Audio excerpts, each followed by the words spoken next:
Hello and welcome to This Week in Hospitality Marketing, show number 505.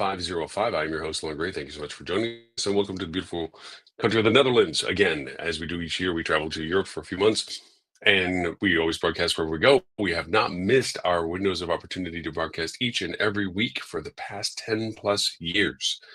No matter where we are, China, Australia, Canada, US, Europe, variations thereof. It is always very nice to say that we are able to broadcast live each week from no matter where we are for the topics of that week and that particular day of interest. And today is not much different, except for it's a little bit more existential than compared to just current events going on. Because let's face it, there's a lot of current events going on right now. And it's strange enough to say that I think that most people that say that you can multitask have been shown that you really can't. We get an overwhelming part. There's so much going on. There's so many dynamics going on in our world today that affect us at so many different levels: our personal level, our professional level, our circle of engagement level, family, friends, those layers that expand out from us as to people that we engage with over the course of our lives. And there's so many things that are happening that create so many impacts on each of those levels that it's easy to miss out on some of the things that have an impact. But because it's in such a pile of stuff that's happening, um, it just doesn't get the merit or the time to look at and to see how that's going to have some effect to that. That's a little bit of today's show. Is we can talk about the economics and so forth, and what it's akin to, and we'll touch on that a little bit as we finish up in the show and some of the things to consider what's happening right now. But I want to talk about something that always is like the canary in the coal mine kind of mentality to this. Um, in researching for a particular project I was doing with a client, I came across not a unknown fact, but a lesser known event, at least it was to me. And that is Google has a categorization that they apply to what they consider to be high profile requirement sites, mainly financial and health related, in which they have a non-defined black box valuation process called EEAT: experience, expertise, authoritativeness, and trustworthiness. So that's our topic today. Because strangely enough, I kind of looked at it for two reasons. One is the impact of what Google is doing with it now, at what it's using it for, and what that translates to beyond.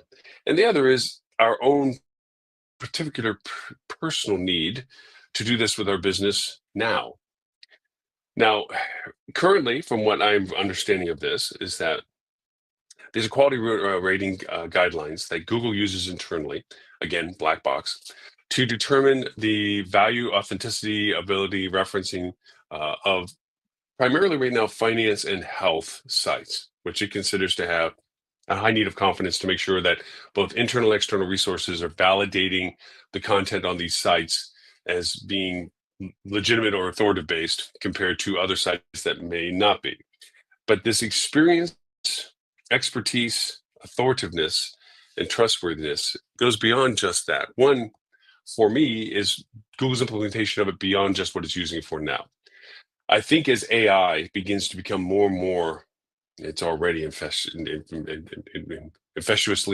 gone into so many venues of so many things with not accurate data, not truthful data, just data to answer questions for the purpose of answering questions with no authenticity to it and so forth, that Google is going to expand how it narrates its EEAT program to more than what it's applying to now. Right now, I think it's a stalwart to keeping the clutter away from non-accurate, non-authoritative, non-truthful content related to finances and health. I think following those qualifications that it runs in its black box to determine these scoring metrics is what's keeping them at bay. I think as more and more industries in general, more and more content gets out into the world, Google will begin to apply the same effective standards to that as it grows. The reason being is Google can't create a confidence issue with its users that the results that it's providing are in any way not accurate. See, as we transition now from getting a variety of answers on a search with Google, when we get a search engine result page, we're given the choices of what we want to look at and what we consider to be. Now, the Google put in what it thinks is the most highly qualified accuracy level of, or in the case, sometimes the most paid for component, higher up in the page than the other parts to it. And it's up for us to find out where we want to find the particular answer. But that's not satisfactory to Google, as you can see by all the AI usages with Gemini and Copilot and Siri and everybody else. They're looking to be the best personal assistant that gives you the most qualified answer, not answer options or variety of answers, but answer. And to do that, they need to make sure that the answer that they give is the best, most qualified, accurate answer. If they start giving you BS answers, your confidence in the usage of Google will go away or get diminished at the very least. And for that reason, other opportunities, other venues, which are already beginning to try to compete and have always perpetually competed with them, being the biggest, will have inroads to maybe taking over more of an authenticated role or authoritative role with the user compared to Google, who has undermined itself by displaying more inaccurate data. So this whole experience, expertise, authoritativeness, and trustworthiness criteria rating system that they have internally, I think is going to begin to get more and more applied to more and more things as the need warrants it, and it is, because AI has produced such copious amounts of not completely accurate or inaccurate completely data that's out there. Anybody that's tried to get deeper than the novelty usage of AI will realize that how you phrase what you're asking is deterministic as to what exactly you get from it. It's like the genie in the bottle when you ask for wishes. You may think you're asking for a simple wish, but there's a way to distort that request into something that's not what you result that you wanted to get from that. We see a lot of comics about that, like, I wish I was a millionaire. Well, then everybody else is a billionaire, and you're still the pauper. Those kind of interpretive things, okay, is what happens with AI. Now, how does that relate to all the experience-driven things that come to this? We ourselves need to begin to take a proactive action towards how we're presenting what we're doing. Right now, there's still a quasi-lazy, quasi-discovery component of what AI is being used for in our industry, hospitality marketing, where we allow AI a high latitude of unmonitored production. I need blogs, I need content, I need website stuff, and we tend to skim over, excuse me, because of all the variety of things that we're dealing with every day. We tend to skim over and just see if it sounds relatively accurate or seems reasonable, or boy, that sounds pretty good to me, throw it up there. But we didn't really critique it as it is. We just kind of passively endorsed that it is good enough. Excuse me. It's fighting a cold over here today. So for that reason, we put our own disinformation out. We may not be as fully accurate as what we think we were by what we're using AI for. Now, as we go through our economic swings and things that are happening, we're going to be faced with more and more challenges. We're going to have less resources, more demand. Excuse me, demand on ourselves, not just demand on our business, which may not be legitimately what happens, but actually a retraction from demand on our business, which means cost cutting, which means less resources and so forth. And we're going to rely more on these kind of tools that are giving us shortcuts, like AI, to fill in those gaps. To do that puts us at risk, puts us to risk of experience, expertise, authoritiveness, and trustworthiness. From that way,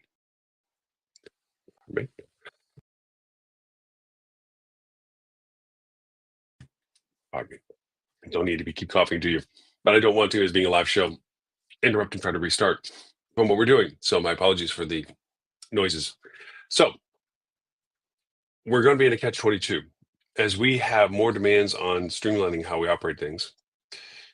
In addition to keeping accuracy to what we're doing, we may lose our authentication, our effectiveness, and our ability to rank well because of who we are goes down, even though our best intentions are to push us up.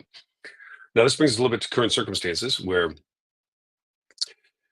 for those of you who lived through the pandemic and when you're in a role of marketing for hospitality and this was happening to you, there was this free fall that happened.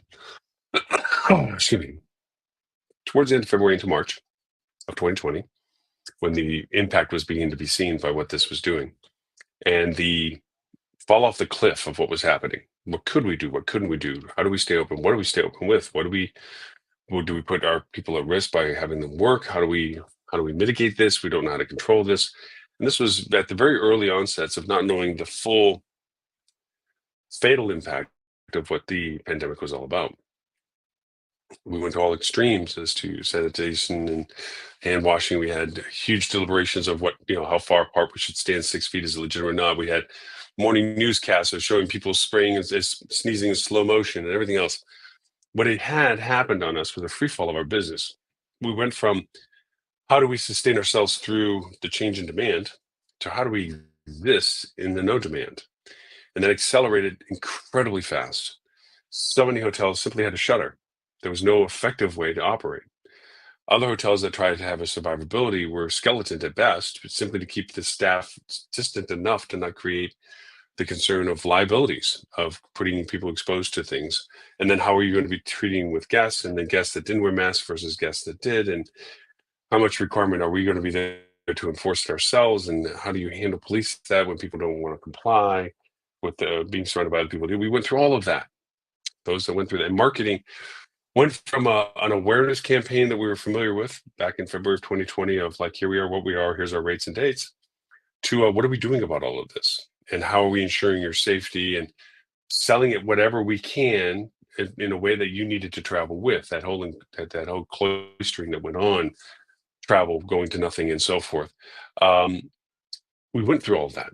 And all of a sudden, then we went into the boom of where people were willing to pay whatever we asked when given the chance to break free and get out, because they had all this pent up money, pent up time, pent up desire, and they were willing to pay whatever we were calling just simply to get out. Even if they came to our hotel and everything was closed, our restaurants didn't work, our spas didn't work, you couldn't go to any of our amenities, but just the fact that you weren't at home was worth the rack rate price. And we exploited that to our own demise for people that were mad at us for lack of service, mad at us for service scores and quality. We were destroyed when it came to reputations, and so many companies didn't care, and they're still recovering from that, or may never recover from that, and in the way they're handling things. That was the reality of the time. We're facing, I don't want to say over dramatically that we're facing the same thing. We're facing a different thing. But we need to be a little bit more, we couldn't have prepared for what happened in 2020. But in some ways, we can be more prepared for what happens in 2025 for what we're dealing with.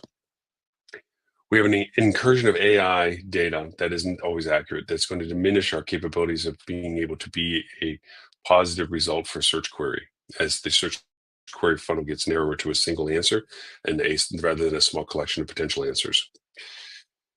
We're going to be doing that at a time of contraction where demand on our business will be lesser. And for that reason, and I'm only calling one side of the coin. It could be the other side of the coin. I'm not trying to be political about this. I'm going to the side of the coin that I believe is going in the direction it's going to go in. We're going to have a diminishment of demand, which means we're going to have a diminishment of resources, which means we're going to have to do more with less. We're going to rely upon the very tools that are creating toxicity in our marketing, AI. The companies that use PMAX and so forth create their own problems with that as well. Pardon me.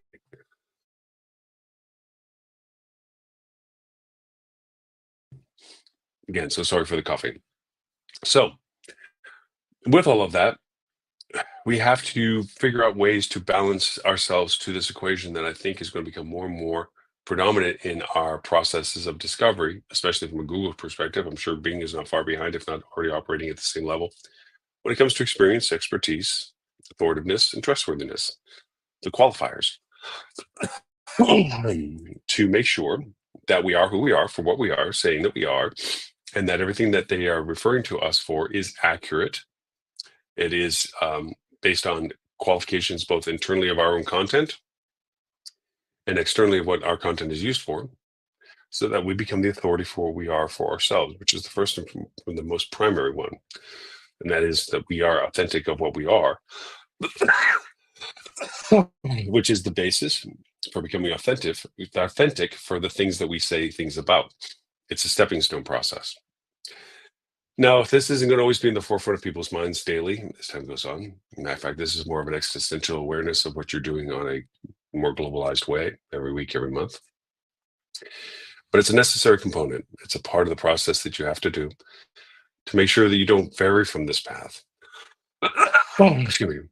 Because if you begin to go for the easier, what can I build just because I need something built, and you don't take the time to thoroughly vet what it is that you're producing, you may inadvertently diminish your authoritative role because of incorrect or inaccurate information that was then externally uncontrollable by you, used incorrectly, which diminishes even more. You've created the poison to the water as to how well you show up for what you should be showing up for, simply because you were a little loose with how you identified yourself.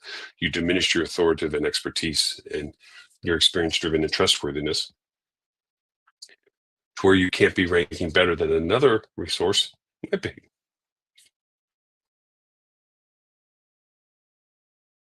Excuse me. So, my apologies for making the show a little short. As you can see, coughing is beginning to become more of an issue for me, and I certainly don't want to take it where you're hearing me cough as much as I'm talking. But I do want to make the point in the notes to take a time to go look. We'll cover a little bit on the podcast as well today. We'll give a link, obviously, in the show notes as to where to go look at the help article of Google's reference to the EEAT. If you want to look it up directly for yourself, it's the same way I was discovering it through the process of discussion. EEAT, which is experience, expertise, authoritativeness, and trustworthiness. Excuse me. So with that, I'm going to stop the coughing for you. I hope that the catalyst of the idea is something you'll take a moment to take a look at, understand its true value of importance, not just now, but in the growth in the very short-term future, as to its impact on your authoritativeness, especially as AI becomes more prevalent and creates more of an issue of being competed against when it comes to content. So once again, thank you for the privilege of your time today. Apologies for the coughing. I look forward to talking to you, hopefully in a more healthier attitude next week.